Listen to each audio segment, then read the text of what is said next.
Today we're at Biscayne National Park, our 26th National Park.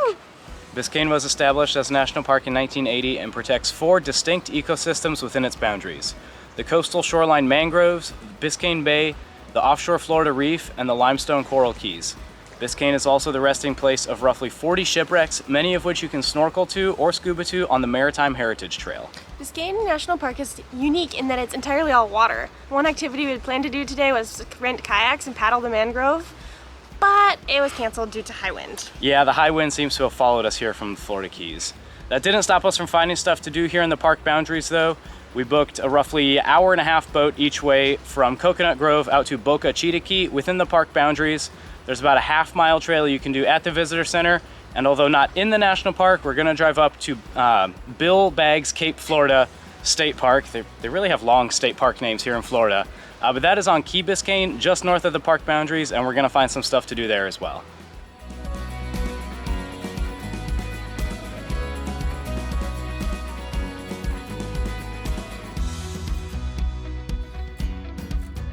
The trail by the visitor center is called the Jetty Trail, which is just a half-mile out and back from the marina area.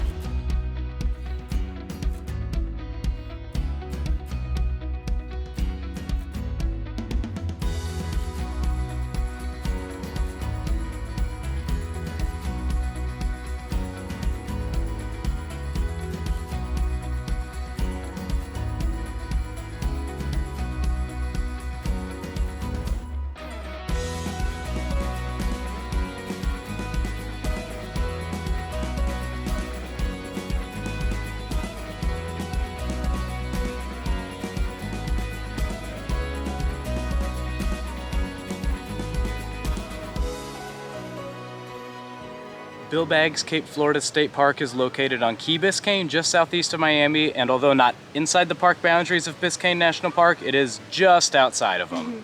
It's home to the Cape Florida Light, which was constructed in 1825 and is the oldest standing structure in the Miami area. They do offer tours of the lighthouse, but we weren't here at a time frame that they're doing that, unfortunately, since we do have to head back to Coconut Grove to catch the boat back into Biscayne National Park.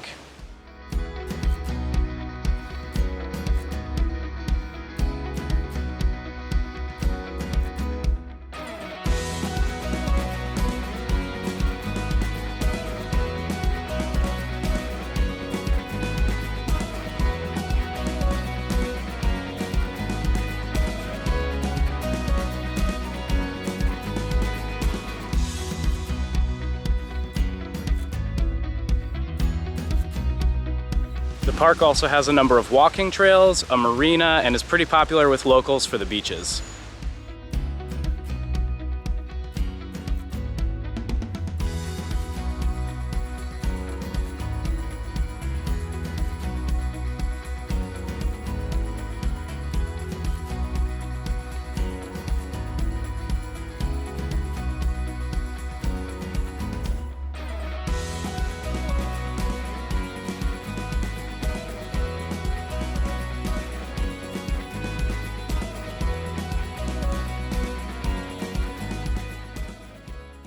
We made it to our boat to Boca Chica Key and are now on the island, but not without a little adventure to get there. Yeah. Sorry for the lack of recording and the boarding process for the boat and all that. The parking that they told us to go to was very full because it's the weekend here in Miami and there were no spots available. So then we spent 10-15 minutes trying to find a spot to park. We finally did, but then we had to walk several blocks to the marina. And then we went to the wrong side of the marina. Yeah. So we got to the boat right as it was boarding. Yep. And then we realized on top of that, that in all that hustle, all that haste, we left the camera in the glove compartment of the rental car. So we're recording this on a phone. All the footage on the island and on the boat has been on the GoPro. So we're hoping that turns out, because it is really beautiful here. But apologies for forgetting the camera for that slightly better video and audio quality. But now that we're here, let's talk about Boca Chica Key. So it is the most visited island in Biscayne National Park. It's home to a campground where you can kind of just camp anywhere based on the looks of it. Yeah. And you can also dock your boat overnight here. But there is no fresh water on the island, so be sure to bring anything you will need. They do have restrooms just run by saltwater. There's a lighthouse. They smell bad. They do. Yes, the salt water combined with people just not flushing has caused them to not be a great area. But there's a really cool lighthouse on the island too. It was built in 1930 by Mark Honeywell out of coral limestone. Our guide that's with us was telling us that you might notice in the videos the archway on it is a little bit different than the surrounding structure of it. That was used with limestone up from Fort Lauderdale, just north of Miami, but the limestone around the arch of it is much smoother. It was used when they dug out the harbor in the middle. And the reason that they put that there was not to guide ships into Miami, but it was to guide his personal yacht into the harbor here on Boca Chica Key.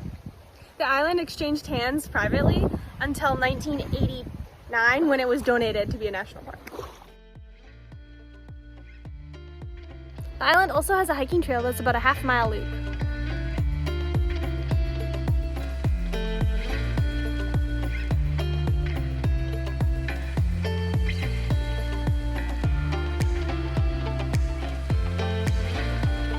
On the way back, we stopped at an area of the park known as Stiltsville. This area was once home to 27 structures built on top of the water, but has since been reduced to just 6 due to hurricanes and fires. This area was also home to illegal alcohol and gambling rings, but is now under the care of the Stiltsville Trust. Due to this, the structures are now only accessible by permit. That's gonna do it for our time in Biscayne National Park. It was a really good time. We did try to, salvage as much of the day as we could with the cancellations that we had, but it was still definitely enjoyable. And we'll definitely have to come back in the summer so we can do the snorkeling and see the shipwrecks. Yeah, that would be awesome.